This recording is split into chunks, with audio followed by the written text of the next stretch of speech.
Right now on the Daily Debrief, Jeffery Epstein is dead, but one of his accusers is filing suit against his estate and his alleged co-conspirator and madam. She says Epstein raped her when she was 15. I was terrified and I was telling him to stop. Please stop, And in Florida, a man on trial for the execution-style murder of his neighbor. He admits he did it, but says it wasn't premeditated. I have no evidence trying to kill someone that I did. Plus, verdict watch continues in the so-called Hollywood Ripper serial killer trial. We'll review the most compelling moments from closing arguments. I believe Ashton Kutcher is the star witness in this case, and we're going to see why. And when will the jury return with their verdict? The Daily Debrief recaps the nation's biggest legal stories. It's Wednesday, August 14th. Welcome to the Daily Debrief. I'm Angelica Spanos, in tonight for Aaron Keller. I'm joined in the studio by our own Linda Kenny-Bodden, criminal defense attorney, and Cheryl Dorsey, former LAPD sergeant. Thank you both for joining us. An alleged victim of Jeffrey Epstein has filed a lawsuit against the deceased accused pedophile's estate and his alleged co-conspirator, Ghislaine Maxwell. Jennifer A. Rose has accused Epstein of repeatedly sexually assaulting her when she was 14 and 15 years old, including one incident of forcible rape. Maxwell, the British-born heir to a media fortune, was romantically involved with Epstein for years, and the two remained close. Rose is one of multiple alleged victims accusing Maxwell of facilitating their abuse with Epstein. Some victims, but not Rose, have accused Maxwell of participating in the abuse herself. Maxwell's whereabouts are unknown. She is believed to be out of the country. Epstein apparently committed suicide early Saturday morning in his jail cell. His death and the circumstances around it are all subject of multiple investigations.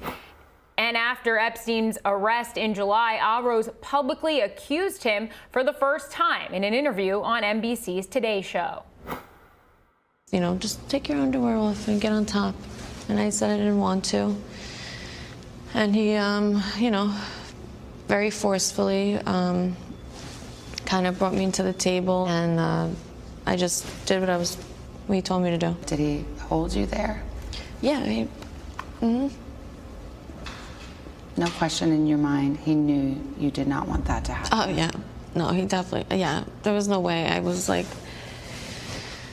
I don't want to say I was screaming or anything of that nature, but I was terrified and I was telling him to stop. Please stop, And did he? No, he did not stop. He had no intentions of stopping, and that's what he wanted, that's what he got.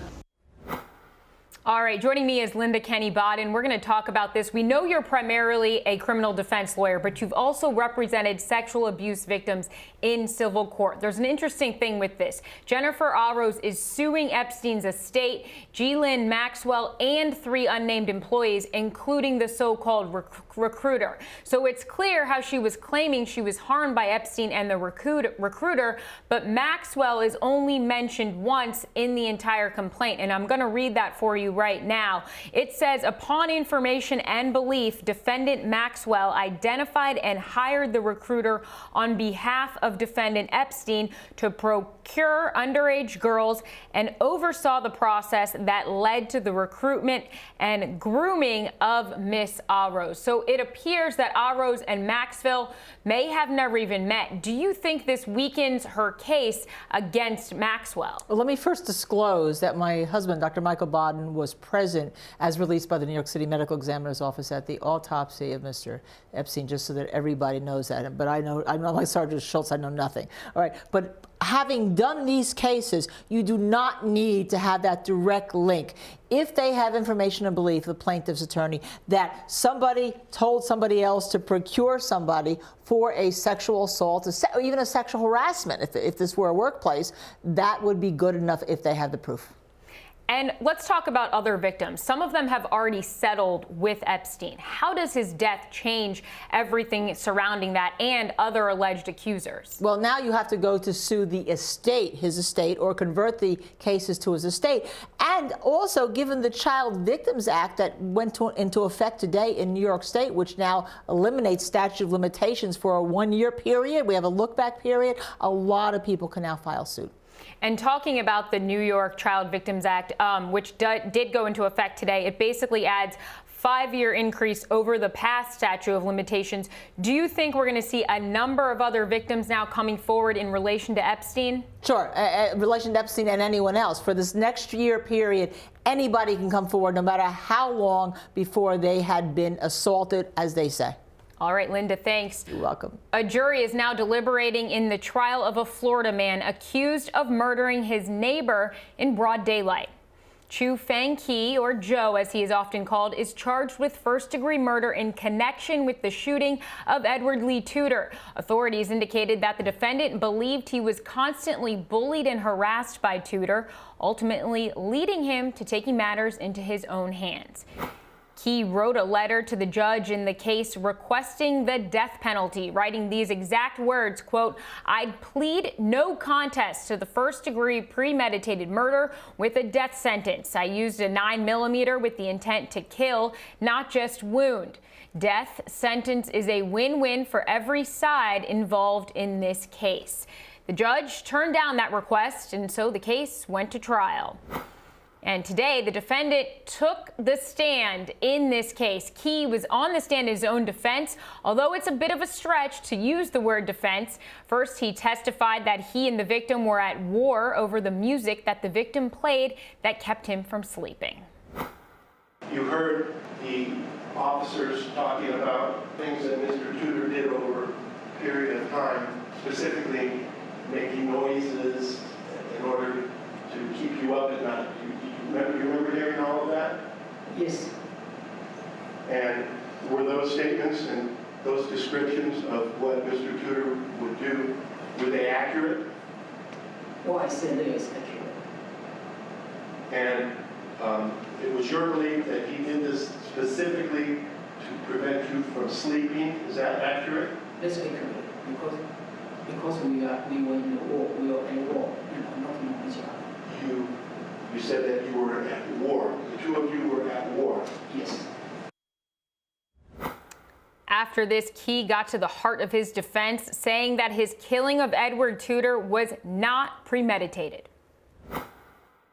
You've heard the word premeditation before, haven't you? Yes. You know what that word means? Yes. What do you think that word means? It means plan or plan ahead. And is it your position that when you killed Mr. Tudor that it was not premeditated? Is that your position? Yes, thank you. Why do you say that your shooting of Mr. Tudor was not premeditated? Because I was not have no any plan trying to kill someone that day, and it's just that every night, we are war knocking on each other. You recall that on the morning of January 23rd, you went to have your will or notarized, right? And that was not part of your plan to kill Mr. Tudor and leave a will? No. Because usually I sleep until lunchtime, try to sleep until lunchtime, and then I woke up, and then I microwave oven and put it there and cook, and I went back to sleep until 3, 4 o'clock. I woke up again. All right, and in their closing argument, the prosecution focused on premeditation, arguing that the jury should reject the argument Key made on the stand that his killing of the victim wasn't premeditated because he didn't wake up planning on committing the murder that day. This can happen in the blink of an eye. And you may recall I used the example of baseball. There was a gentleman who was very knowledgeable about baseball, 60.5 feet. And the amount of time it takes that ball to get from the pitcher's mound to home plate, that people who are throwing the ball slower than the pros is less than half a second. The amount of time, or the time that you have to reflect on that decision is ample. Now, in this case, we have months of reflection, months of consideration, and ultimately, when he goes over there, armed with 2 firearms, enters the unlocked door to surprise Edward Lee Tudor, he has decided and reflected and made the decision he is going to kill Edward Lee Tudor. And the defense didn't have too much to work with for their closing argument, but they focused on the actions Key took that suggest that he snapped when he killed Tudor and wasn't planning the murder in advance. Now, the state's position is that Mr. Tudor's death could not have been more premeditated. Mr. Key had planned it for years. Mr. Key testified that before the day that he shot Mr. Tudor, he had let bygones be bygones. That he was planning on moving out, putting his house up for sale, that he contacted real estate agents in an effort to do that. On the day that he shot Mr. Tudor, yes, he went to notarize his will and shop for an extra cartridge for his handgun. But what else did he do? He went to Walmart and bought 2 gallons of milk and a bag of cat food. Are these the actions of a man who's planning on going home and shooting his neighbor and committing suicide? No, they're not. Then he gets home and another episode of harassment occurs. And all the years of harassment that he endured come flooding back, causing him to lose his self-control. All right, one of the biggest moments of this was when the prosecution played the surveillance tape that shows the killing as it happens. You're going to see that right now, but I want to warn you, this can be disturbing. Let's watch.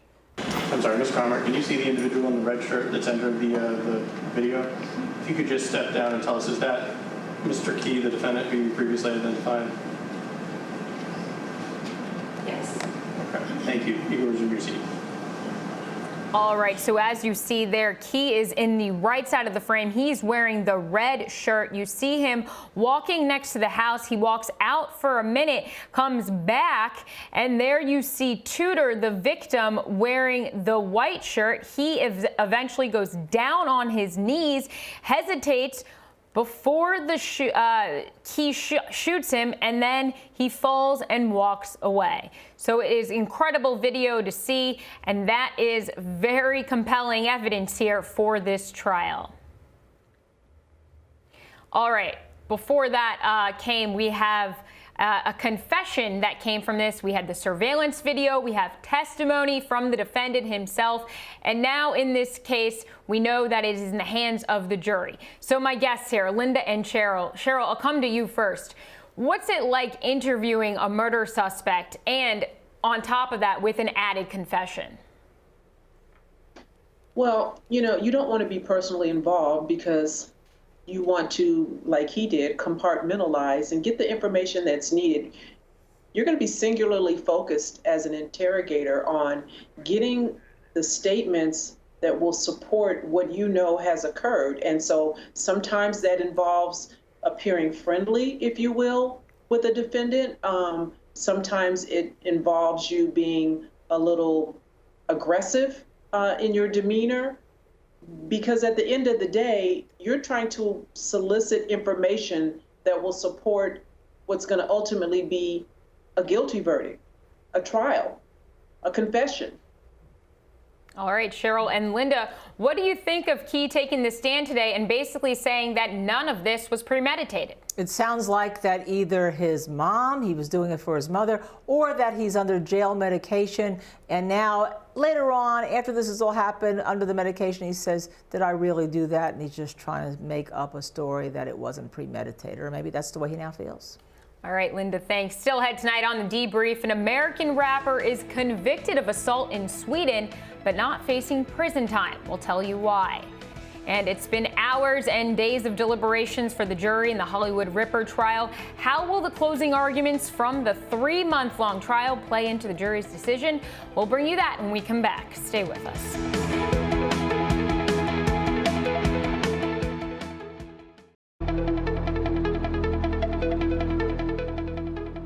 Welcome back. Guilty is the verdict from a Swedish court in the assault trial of rapper A$AP Rocky. The rapper, whose real name is Rakim Mayers, was convicted along with 2 members of his entourage for his part in a street brawl that left a 19-year-old bleeding and needing medical treatment. But in a victory of sorts for Rocky, he was sentenced time to serve, meaning he won't go back to jail after spending a month before trial in a Swedish detention center. He was ordered to pay restitution to the victim and court costs as well. Rocky was allowed to return to the U.S. after his trial while awaiting the verdict. The sentence avoids any extradition issues between the Swedish and U.S. governments. After the case was brought to his attention by Kim Kardashian, President Trump tweeted multiple times in support of the rapper. And jurors in the trial of the so-called Hollywood Ripper are in their 3rd day of deliberations. Michael Gargiulo is facing 2 murder charges in the stabbing deaths of Ashley Ellerin and Maria Bruno, and 1 attempted murder charge for allegedly stabbing Michelle Murphy. All of these occurred between 2001 and 2008. He is also accused of killing an 18-year-old woman outside of Chicago, where he will stand trial after this California case concludes. In their closing argument, the defense sought to separate the cases and create reasonable doubt with a host of alternate theories that read like a Hollywood script. For defendant Maria Bruno, the defense pointed the finger at her ex-husband, who admitted to beating her while they were married. They had a similar theory for the death of Ashley Ellerin, claiming that it may have been part of a jealous love triangle involving Ashton Kutcher and the apartment manager. I believe Ashton Kutcher is the star witness in this case, and we're going to see why. Ashley telling Mr. Kutcher, I just got out of the shower, 8:24.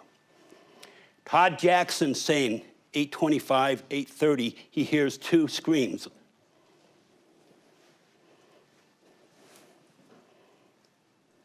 Who do you think the next important witness is? Mark Durbin. And I'll tell you why. This guy, Mark Durbin, says he went over there about 7 p.m. with the intent to have sex. He says he was there for about an hour and a half before he left to go down to the Bonita Apartments. He says he was there when Ashley was showering, as I mentioned. He was there when she got the phone call, Mr. Kutcher. Well, you know what? He's also there when Todd Jackson hears the screams coming from the yellow house. Look at the time. All right, well, on rebuttal, prosecutors said that the alternate killer theory just doesn't work because the timeline doesn't add up. Mark Durbin, the man the defense says killed Ellerin, didn't have enough time to kill her. We know this because he had to get home so his girlfriend wouldn't find out or know that he was cheating on her with Ashley. The defense is doing what we see is called, some other guy did it defense. And that's what they're doing here. They're accusing Mark Durbin of murdering Ashley Ellerin. Let's look at some facts now that show clearly all the evidence points to Mr. Gargiulo. Here's what we know. Mark Durbin had absolutely no motive to harm Ashley. He loved Ashley. There was no physical evidence connecting him with the harm of Ashley. No DNA. He was totally cooperative with the police at all stages of the investigation. Unlike Mr. Gargiulo, when they tried to get Mr. Gargiulo's DNA, he bolted. It took 4 police officers to tackle him. They set up a timeline where there's simply not enough time for Mr. Durbin to have committed this murder with these injuries in the time period suggested. At 8:24, Ashley was alive. Ashley was on the phone with Ashton Kutcher. What we do know from Mark was that he was trying to get home. He had to get home by 8:30 for sure because his girlfriend, Nicole Harlan, and he was hiding his relationship with Ashley from Nicole. She was coming home. He had time pressure to get home by 8:30. Even if you accept the timeline the defense is giving you, there is not enough time for Mark Durbin to commit this crime and get home. There just isn't enough time. When you look at Ashley's body and what was done to her by Mr. Gargiulo, 47 stab wounds, and what was done to her, that takes some time to do that, even under the best of interpretations of this timeline. All right. While the defense denied the defendant killed Ashley Ellerin or Maria Bruno, they did admit that Gargiulo broke into Michelle Murphy's home and stabbed her, but he explained it like this. Michelle Murphy is the only count in which the prosecution has shown that Mr. Gargiulo was in her apartment and attacked her. So why is this important? We look at the testimony of Michelle Murphy, who said, and I admit she went through a terrible experience. If we could make it not happen, we would have. But the bottom line is she says that she's fighting off Mr. Gargiulo, when all of a sudden he cuts himself. He stands up, he like comes out of a fog. He stands up, looks around, says, I'm sorry, and runs out. This is an individual who just came to from a dissociative fugue. Didn't know where he was, didn't know what he was doing, has no recollection and no memory. All right, back to my panel here. Linda, I'll start with you. What do you think about these alternate theories that the defense brought up? Well, it's the best they can do. I mean, the question regarding time with Ashley Ellerin, could somebody else have done it? Well, you do have a good close suspect. However, this is 47 stab wounds in the prosecution, right? This took time. If I start stabbing you and you have 47 wounds and defensive wounds, it just didn't happen in 30 seconds just like that. So do you think that the prosecution did a good job in discrediting them? Yes, I do. I think the prosecution has done an excellent job in this case. However, you only need one jury, as we know as a defense attorney, to be able to hang on one count, and that's a possibility. All right, and Cheryl, do you think that the prosecution built this case describing Gargiulo as a serial killer? They talk about his MO, how he stalked, watched, learned all the habits of these women, and then obviously killed them when he knew he had the time. Does he warrant being classified as a serial killer if he is end up being found guilty? Well, we've got multiple victims, and listen, if it walks like a duck, quacks like a duck, then it's a duck. And I think the reason that he ran is because he had paid particular attention to trying not to leave DNA. And he realized, I'm cut, I'm bleeding, oh no, I've got to get out of here. It makes sense to me. All right, Cheryl, thank you guys so much for joining us tonight. Our live coverage and our live trial will resume tomorrow at 9 o'clock Standard Eastern Time in the morning on the Law and Crime Network. Stay with us.